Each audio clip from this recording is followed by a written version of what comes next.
Huwag mong kalimutang i-like at i-follow ang aking channel. Maraming salamat po.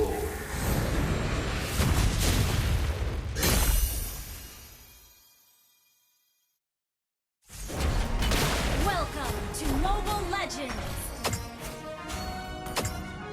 5 seconds till the enemy reaches the battlefield. Early game pa lang ay mainit na ang roamer ng ka-match up namin, binigyan niya ng isa yung mid lane namin. Pero hindi ako pumayag kaya binigyan ko rin siya ng isa. Habang kinukuha ng core namin yung turtle. Ito naman ako todo bantay, mahirap na baka maagaw pa nila. Pero talagang matapang sila at sinubukan pa nila dito na kunin ang turtle. Wala rin silang nagawa dahil bantay sarado ko ito. Dahil sa init ng pangyayari ay sinabayan na namin sila. Pero dahil sa advantage nila ay nabigyan nila kami dito.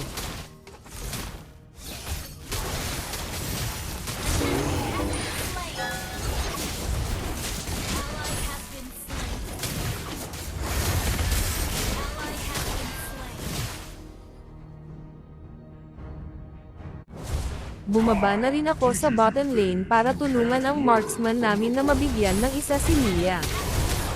Dahil na rin sa lakas ng passive ko at galing ng marksman namin ay nakuha namin si Mia. Nagtungo na rin ako sa top lane para bigyan ng malupit na assist. Pero nabaliktad ang pangyayari dahil nabigyan ko yung tatlong nang gugulo dito.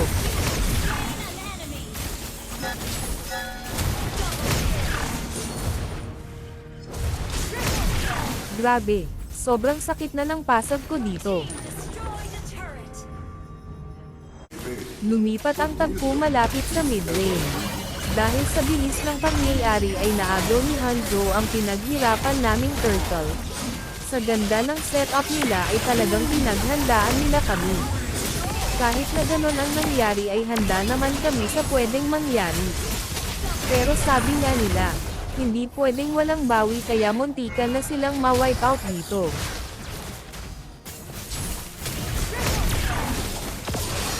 Swerte lang talaga nung isa dahil mabilis siyang tumakbo, hahaha. Dahil sa hindi pa sila naka-recover ay sinubukan namin dito na i-push yung bottom lane nila. Dahil sa init ng kaganapan ay nagkaroon ng round 2. Dahil sa lamang na kami sa gold ay halos hindi nila kinaya ang damage namin. Kaya ganun pa rin ang naging resulta, muntikan na sila ma-wipe out.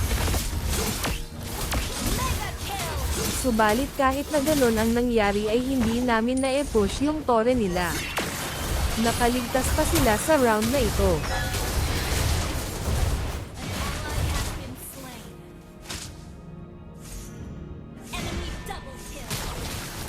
Tamang tago tayo ulit sa bush.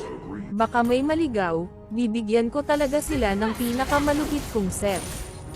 At ito na nga yung pinakahihintay ko. Agad akong gumamit ng skill sa kanila.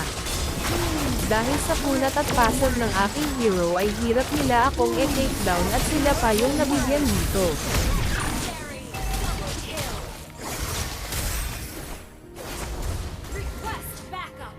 Sa lakas ng aking observation hockey ay nalaman ko ang pinagtatagwan ni Mia. At binigyan namin ito ng isa.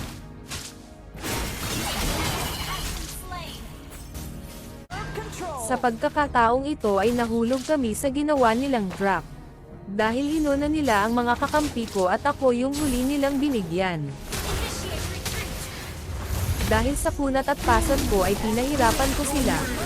Halos nahirapan din nila ako take down.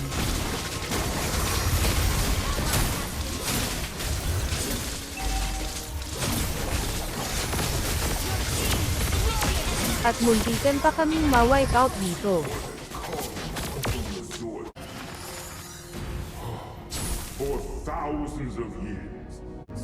At dito rin, pinatikim din nila sa amin kung gaano na sila kalakas. Dahil na-wipe out nila kami dito. Pero hindi kami nawalan ng tiwala dahil lamang kami sa minion wave.